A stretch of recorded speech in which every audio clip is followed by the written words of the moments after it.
Greetings all, and welcome to the third and final part of my Airfix Bf 109 F-4 starter set build. In this one we'll be finishing the kit off with a little bit of weathering, and I'll be giving my review of this one at the very end. So without further ado, let's get into it. With the matte varnish cured, I got out a fine brush and some Vallejo Model Air aluminium, and once I dabbed the excess wet paint from the brush, I then gently stippled it onto the aircraft to create some metal chipping. I applied it to the wing walkway area, the leading edges of the wings, the propeller blades, around moving parts such as the access hatches and engine cowlings, the landing gear, radiators, on the wheel hubs, and the edges of the canopy area. Once the aluminium had dried, I then mixed up some Vallejo Model Colour Flat White and AK Interactive RLM70 and used a similar dry brushing method and dabbing process to create some more superficial scratches to the paint. This second layer of chipping can also be applied over some of the aluminium to make the bare metal chipping a bit more subtle.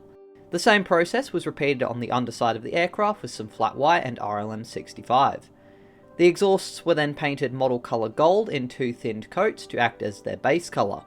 While the gold paint dried, I decided to peel off the blue tack that was masking the canopy area and found it had done its job well. By now the chipping had dried, so to highlight the panels, create some depth, and to create a build-up of some dirt and grime in them, I got out some Tamiya Enamel Black panel scent and applied it along all of the recess panels on the upper surface of the model painted in RLM70 and some of the panel lines around the controls and engines on the underside. The black was a little bit too strong for the RLM65, so for more of a lighter and dirtier effect, I switched to some brown enamel panel wash and applied it to the remaining panel lines.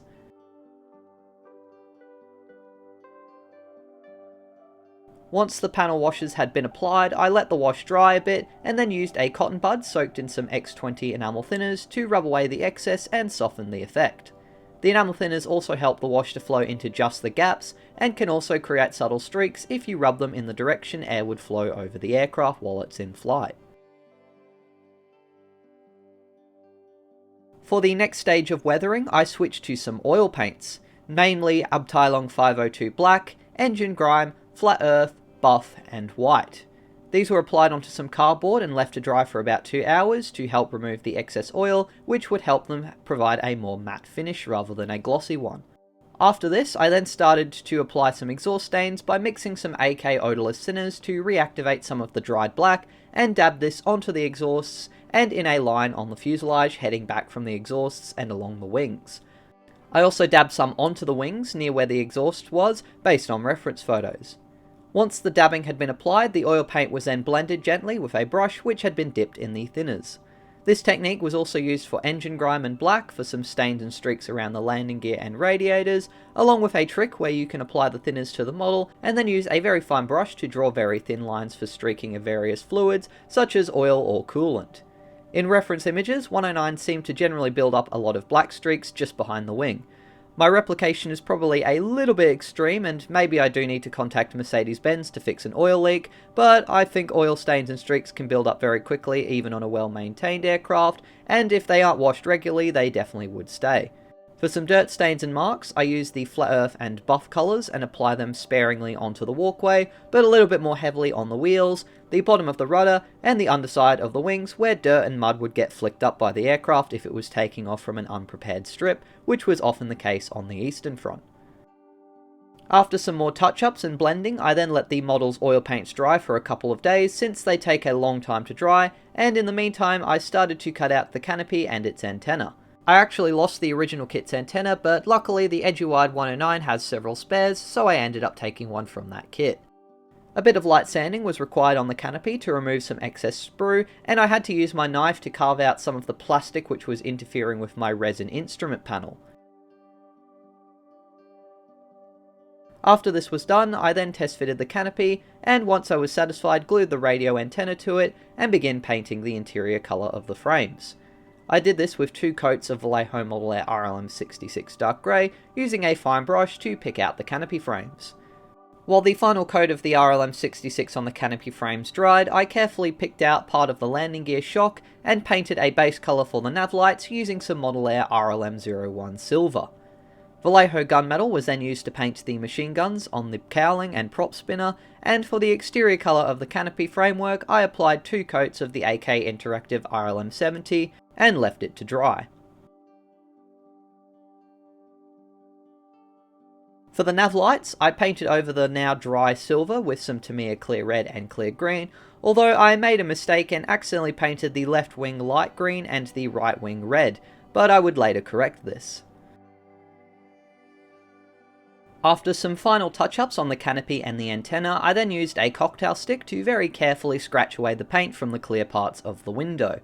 One of the advantages of painting canopies with acrylics is that it's really easy to scratch them off, and with a steady hand, results can be very nice and crisp canopy frames with no masking, as long as you're gentle and don't apply too much pressure, which could cause scratches on the plastic. To add some grime on the recently painted machine gun barrels and landing gear, I applied some of the Tamiya black panel accent, and once this was done, I glued a replacement pitot tube to the left wing, which I'd knocked off much earlier in the build.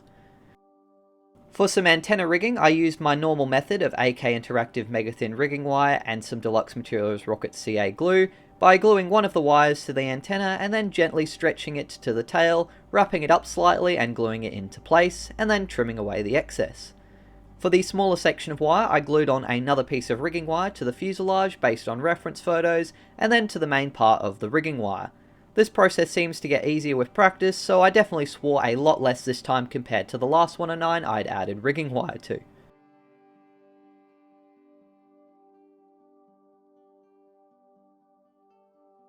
The pitot tube was painted RLM 70, and after a few coats of this, I then got out some RLM 01 silver to paint the unpainted tip of the pitot tube and to repaint the nav lights in order to correct them. Previously, I'd removed the kit's included headrest, which comes moulded to the fuselage with very little details, but fortunately I had an AZ model armoured headrest spare, so I painted this up with a few coats of RLM 66. The kit also didn't come with a joystick for the cockpit, so I 3D printed one and painted it RLM 66 as well. I finally finished the nav lights and painted them correctly this time by putting the clear red on the left side and the clear green on the right side. The joystick then received some model colour flat black on the top, and for the base of the control column and the base colour of the headrest, I painted them with some model colour saddle brown.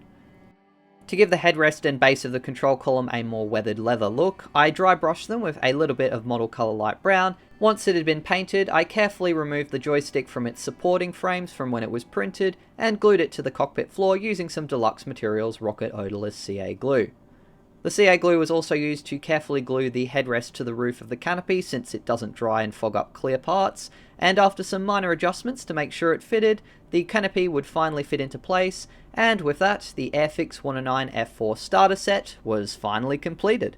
And here you can see the results I achieved with this model. I'm super happy with how this one turned out, especially the paint job. While it's a perfect scheme for a beginner, being super simple, I was a bit reluctant to try this one as I feel like it could come out very bland and toy-like. But I think with the post shading, the subtle panel variations and other weathering applied, it turned out pretty great. I do of course wish I had filled out the hole for the stand, but maybe I'll still use it when making animations as a mounting point. The kit went together super well and is pretty sturdy, however I was a bit disappointed by the complete lack of details in the cockpit, which seems to be an issue with any Airfix 109 that is not their brilliant E model in this scale. Putting the rather nice pilot figure in may be one solution, but I still don't see why Airfix couldn't do a joystick, or especially an instrument panel when it's still visible. Even though this is intended to be a beginner starter model kit, I hardly see why one extra piece of plastic and a decal couldn't have been included, as even if you weren't able to do it, you could still leave it out, and it would be available for anyone comfortable with adding it. I'm certainly glad I added my 3D printed panel into place, even if it has got a bomb control panel which would probably not have been fitted to this aircraft. I've since designed a version that doesn't have it attached, and also some sidewalls, so I'll be adding that to my Colts shop, so if anyone wants they can purchase it, 3D print it and add it to your 109F or G cockpits as a little upgrade. While the Airfix 109 has some nice details and goes together great, it lacks a few finer ones such as the control balances and cockpit, and doesn't have as many decals for the common stencils either. It would be nice to see Airfix do a more advanced version of their 109F like how they did with the Spitfire, but they haven't announced anything, so for now I would probably recommend sticking to the AZ and Eduard 109F if you'd rather a detailed 109, but if you're still new to model making and don't mind this kit's shortcomings, or can get it for a pretty cheap price, this is a pretty good kit to start with, and I would definitely recommend it. So that wraps up my build of the Airfix Bf 109 F4. I hope you guys have enjoyed it. I'll be throwing together a full version that includes all 3 parts if you want to watch them together, but otherwise this may potentially be the last video I'm doing for the year. So just in case, I thought I'd say Merry Christmas and Happy New Year, and thank you so much to everyone who supported the channel in this last year, especially to all of my amazing patrons who've helped to fund not only buying the kits, but also the products I use to make them, then the time I spend putting together these videos and making my animations and everything that goes on behind the scenes.